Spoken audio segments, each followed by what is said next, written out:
안녕하세요. 주식 종목 추천 서비스 콕스톡입니다. 오늘은 2022년 7월 18일 월요일입니다. 오늘의 상한가 특징주에 대한 내용으로 영상을 시작하도록 하겠습니다. 오늘 소개할 상한가 특징주 종목은 조광 ILI입니다. 조광 ILI 주가가 무상증자, 권리락 효과의 3거래일 연속 상한가를 기록했습니다. 이날 주가 급등은 조광 ILI의 무상증자에 대한 권리락 발생에 따른 것으로 풀이됩니다. 권리락 발생으로 주가가 내려가면서 상대적으로 저렴해 보이는 착시 효과로 매수세가 유입된 것으로 풀이됩니다. 앞서 주당 5주의 무상증자를 결정한 조광 ILI는 14일부로 권리락이 발생했습니다. 권리락은 신주 배정 기준일이 지나 신주 이수권 권리가 없어지는 것으로 기존 주주와 새로운 주주 사이 형평성을 맞추기 위해 시초가를 일정 기준에 따라 인위적으로 하향 조정됩니다. 그렇기 때문에 권리락이 발생하면 기업 가치는 그대로인데 주가가 내려가면서 가격이 저렴해 보이게 되는 착시 효과가 발생하면서 주가가 오르기도 합니다. 다음 종목은 박셀바이오입니다.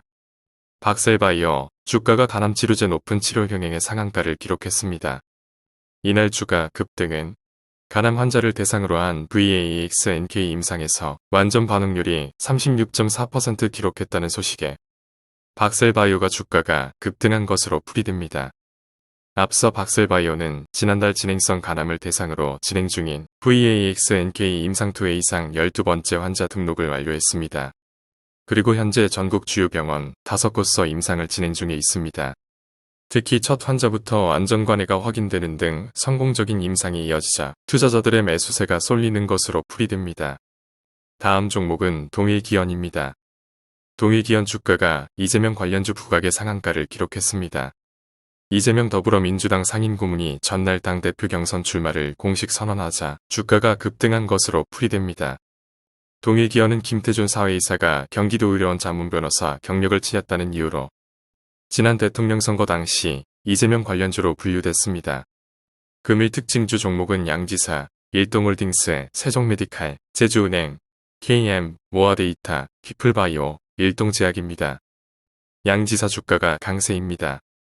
이날 양지사의 주가 상승에 영향을 미친 특별한 공신한 뉴스는 없는 상황입니다. 일동홀딩스 주가가 일동제약 경구용 코로나 치료제 부각의 강세입니다. 일동제약과 일본 시오노기 제약에서 공동 개발 중인 경구용 코로나19 치료제 조코바에 대한 승인 여부 기대감에 주가가 강세를 보이는 것으로 풀이됩니다. 18일 제약업계에 따르면 일본 후생노동성은 오는 20일 일동제약과 시오노기 제약이 함께 개발 중인 코로나19 치료제 S-21만 7,622의 긴급 승인을 심의할 예정이라고 밝혔습니다. 이에 승인할 것이란 기대감이 더해져 투자자들의 매수세가 쏠리는 것으로 풀이됩니다. 세종메디칼 주가가 인수 소식에 강세입니다. 카나리아 바이오의 모회사인 카나리아 바이오엠이 세종메디칼을 인수한다는 소식에 주가가 강세를 보였습니다. 이날 주가 강세는 카나리아 바이오엠이 세종메디칼을 인수한다는 소식 때문인 것으로 풀이됩니다. 세종메디칼은 최대 주주인 세종메디칼 컴퍼니가 카나리아 바이오엠의 경영권을 이전하는 체결하는 계약을 15일 체결했다고 이날 밝혔습니다. 제주은행 주가가 강세입니다.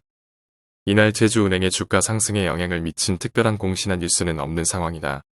지난 13일 한국은행 금융통화위원회가 기준금리를 0.5%포인트 인상 소식이 영향을 준 것으로 풀이됩니다.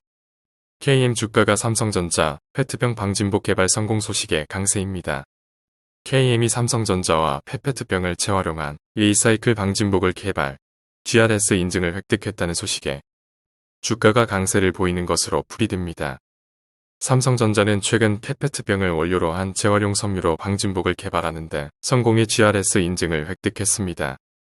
전일 삼성전자는 반도체 사업장을 비롯해 화성, 수원 등 인근 지자체에서 배출되는 페트병을 수거해 이를 활용한 방진복을 개발했다고 밝혔습니다. 모아데이터 주가가 무상증자 기대감의 강세입니다. 이날 주가 상승은 모아데이터가 구호 신주의 비율이 1대5인 무상증자 단행할 것이라고 공시했기 때문으로 풀이됩니다.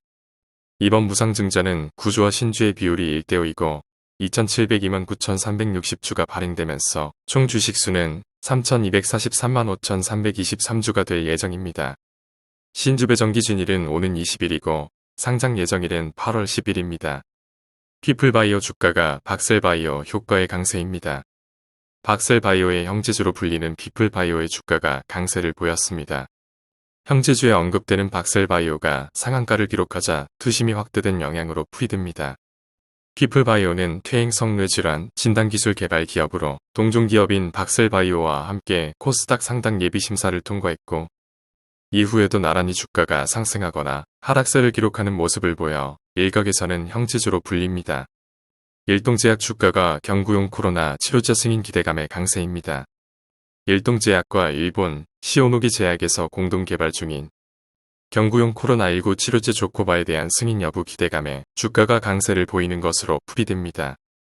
18일 제약업계에 따르면 일본 후생노동성은 오는 20일 일동제약과 시오노기 제약이 함께 개발 중인 코로나19 치료제 S-217,622의 긴급 승인을 심의할 예정이라고 밝혔습니다. 이상 주식 종목 추천 서비스 콕스톡이었습니다. 감사합니다.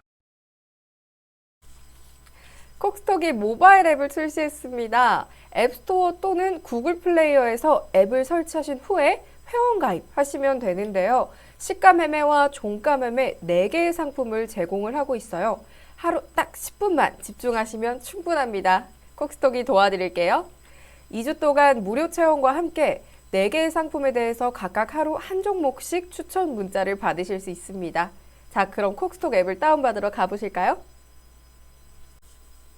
본 영상이 도움이 되셨다면 구독과 좋아요 콕 눌러주시고요. 다음 영상이 기대된다면 알림 설정까지 부탁드립니다.